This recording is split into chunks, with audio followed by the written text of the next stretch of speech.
publisher said, you know, American people, they like to read in political books like this, one side or another. It's either Republican or if it's Democrat. You're coming and trashing all of them, saying they're all corrupt, they're all awful. Well, that doesn't happen. Well, yeah, you're exposing, like Ron Paul, the whole phony game, but more and more the people do know the emperor is wearing no clothes. But, I mean, let's be specific. You tried to go through the establishment route. The FBI was supposed to have a month to either cut stuff out or argue that. They set on a year. Go over the threats you've gone through, that whole process. Sure. See, I started working with the FBI 3 days after 9/11. This is September 14, September 15, 2001. I am naive. I have a master's degree in public policy. I'm a first-generation immigrant. I'm a great believer of this great nation of separation of powers and system of checks and balances, freedom. I mean, here, I was active, my family. I mean, if you read this book, you understand where I come from. My father was tortured by Iran's Shah, okay? His toenails were pulled. He was a surgeon. He was a doctor. Do you know why, Alex? Because in his possession, he had 2 books. One of them was Steinbeck, okay? So that landed my father in jail. So I come from that background. I thought I'm in a country, all I have to do, like most Americans, I go and vote every 4 years. Everything seems to be taken care of, like many Americans believe. Just eat hot dogs, it's 4th of July, yeehaw, just celebrate. Well, that was the mentality I had when I went working for the FBI. And I signed these documents, classification documents, saying you are getting top secret clearance. Anytime during your life, not only when you're working for the FBI, if you ever write anything that is nonfiction related to the FBI and what you saw here, what you worked on here, has to be vetted by us. You have to submit it to us, the government, the Justice Department, FBI. We'll go through it with our marker. And my God, we are God because we are not answerable to anyone. And we redact. You can't say this. You can't say this. Oh, this is highly embarrassing. You can't say this either. Then he can go fight it in court. Go spend $300,000, get attorneys who are charging $500 per hour, fight for years. I signed it, and I didn't even think about it twice. Today, this is just a side note, Alex, we have over 6-7 million people in America who have, top secret clearance. They don't realize what they have done. These people who are signing because they're a contractor with the government, I mean, I know guys who are the computer technicians, but because they do something in Langley, they have to sign these documents, meaning they don't realize that they are signing away their First Amendment right. So those documents are illegal, not illegal maybe, but unconstitutional in the first place. Who says that you have to give up? It's one thing to say you cannot disclose methods of intelligence gathering, be specific, but they are not specific in these documents. Anyhow, I went in there, green, idealistic. I started working and I started seeing these issues. Some of them were major bureaucratic bunglings and competence related. Others were pure criminal espionage related. And of course, the most important ones dealt with these operations that were being shut down, and this is FBI's investigation of it by the State Department and the CIA, because FBI wanted to pursue these cases, believe me or not. Not guys like Mueller on the top, okay? They are part of the same corrupt, rotten system. You're looking at agents level, these guys, they felt patriotic. They were outraged. They were, excuse my language, they were pissed that the CIA and the State Department was ruling the FBI, saying, well, that's what I found. That's what I found in 17 years of investigating government and corporate crime at every level. Generally, the men and women at the grassroots are really good, dedicated people, and they're either really naive and buy into the false narrative they're given to carry out tyranny, or it's their job and their career and they got kids, they just kind of keep quiet but never go up the chain because they won't do bad stuff. I know some Austin police who are really good guys, and they wouldn't do things that they see are, is illegal, and so they got busted down from like detectives back down to beat cops. I mean, it's just like the movies. It's just like Serpico. And we just need to realize it's getting worse. The corrupt and the national security state since 47, unlimited money, unlimited secrecy. They're running the drugs, they're running the child kidnapping, they're running it all. And we have all the other whistleblowers from government and FBI agents with the hijackers training at military bases and training, and hey, they want to fly into buildings. Those were people testing security, we've learned. They were agents trained at bases who were set up themselves. Hey, let's see if you can get through the airport and get on the plane. We know Ada and others have been doing that for months before. I've talked to the head of the U.S. Embassy, Springman, who later learned that they were flagged as al-Qaeda, but told, let them into the U.S. This is about 10 months before 9/11 when they were coming back in from an al-Qaeda summit. They thought they were double agents. They were told, oh, they're CIA, let them in. The underwear bomber, gotten on the plane by the U.S. government. That's admitted. C-SPAN, State Department hearings. The latest guy, CIA double agent. Well, first it was, oh, al-Qaeda. They find out he's CIA. They go, yes, double agent. I mean, it's purely manufactured. And that's what's sick. They're not only killing millions of people in Iraq and overseas and all this. That's bad. But they really do want to overthrow the U.S. and make us slaves as well. So for yuppies and people that go, oh, so what if we kill the Arabs or whatever, because they're racist or whatever. Understand, folks, good old boys, you're next. Now we're told the threat's domestic. It's the libertarians. It's the Ron Pauls. It's the Alex Joneses. It's the whistleblowers. They don't care about Iraqis. They don't care about Afghans or folks in Pakistan. They don't care about anybody, and they really hate America. These foreign banks that have hijacked America, Sibel, I mean, you've been in the middle of it, but they're admitting Goldman Sachs has conquered Europe. Now they're conquering us through fraud. This is global corporate ruthless espionage where they're attacking everybody and playing us off against each other and making money off all sides. It's full spectrum dominance. And when the Pentagon talks about that, they don't just mean air, sea, land, cyber, all that, propaganda, PSYOP, InfoWar. They really mean they even create the enemy.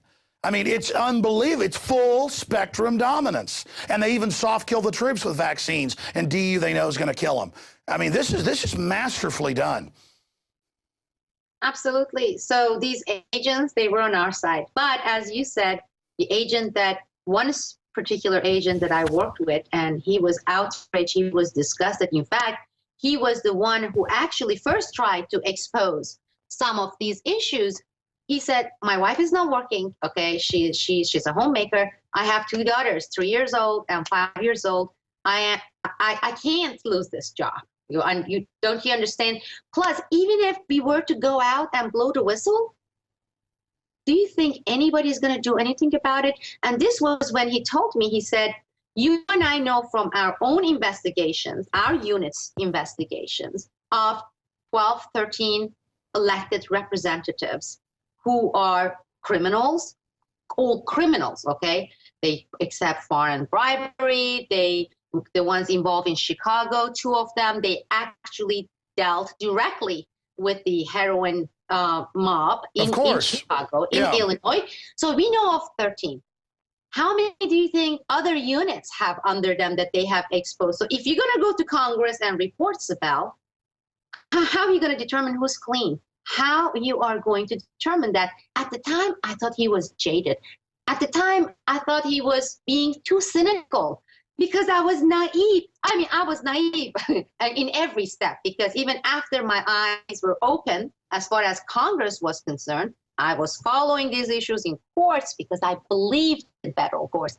Then my eyes were open after that process. And after that, it was the non-governmental industrial complex, the NGOs, the whistleblower organization, the civil liberties related organizations, and the whole dynamics there. And of course, the mainstream media.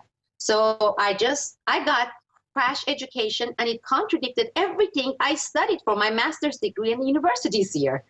Everything it's all a false web. Literally a false habitat of false opposition, false groups. So everything falls in. They've got it all worked out in a multifaceted level, but there's a giant grassroots. For my research, I got to tell you, I'm one of the few only real things that's large and not controlled. Ron Paul, he really won the first primaries. He would be the nominee. He'd be the president. They stopped him. Let that happen. They will fight it. They've been fighting it. Of all the people for the past 11 years, I said I will not even look at any of these politicians except for Ron Paul. He's the only one. He's been the only one. And look, it's the government and it's their mouthpiece, the mainstream media and the quasi-alternative media. The false reporting is just you'd think that people would see that these people are making a gigantic fool out of themselves. I mean, here, like he's a second, they skip number 2. They go to 3, 4, 5. This tells you how threatened the establishment is from this man, because he is just like the whistleblowers. He's exception to the rule, okay?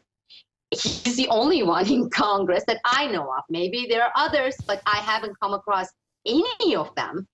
And he's been like this sore, and they don't know how to get rid of him.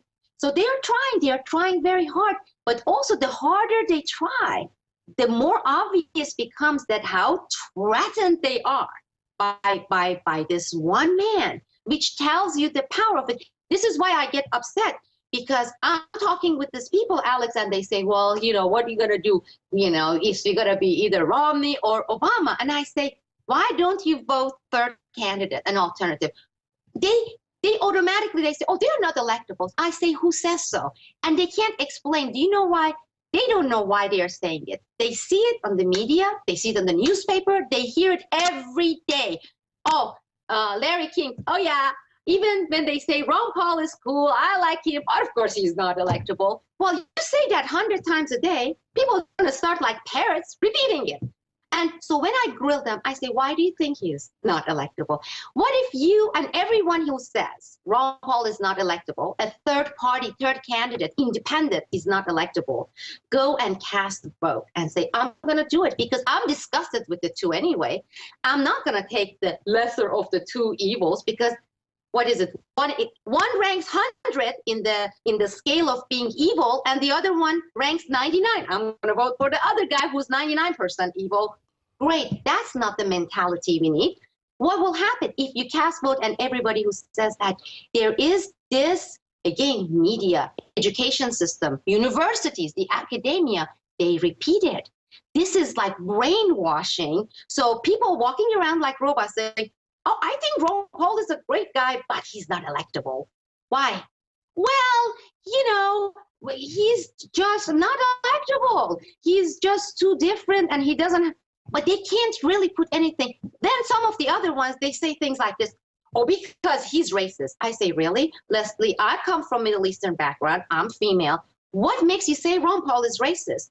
Give me an example. They say, oh, I don't remember. I read New York Times said how he's with the skinheads. You see, this is the psychological warfare. This is the psyops. Psyops are not geared for Iraq or Afghanistan. The psyops happening here with elections in the United States on daily basis. How many people are exposing that we are under psyops? And you know what, when you and I say this, Alex, nutcases. Conspiracy theorist Alex Jones was interviewing conspiracy nutcase Sibel Edmonds. And they said, we have this great scheme. Well, it is a great scheme. Because when I hear people repeat these things, when I ask them why and they can't answer, they've been programmed. Who programmed them? You tell me, Alex, you know this. Well, you're right. It's true, and they just use these little throwaway terms. But then you've got things like Building 7. The list just goes on and on. But people are waking up more and more to the fact that they're being lied to. They just feel powerless. And as more whistleblowers go public, slowly but surely, now it's accelerating, more have the courage to come forward. I mean, obviously... Alex, I don't know. I mean, you are right. More and more people are waking up. I agree with you, but whistleblowers, this man Obama has done more damage for these people, truth tellers, to come from inside the government than any other president. Sure, but why are you going public then? I mean, they wouldn't have special NSA units. Because I want to set an example, okay? I want to say, stand up, do it, because some people did it. When I did it in 2002, I wasn't alone. So many other courageous people, they did similar things. I had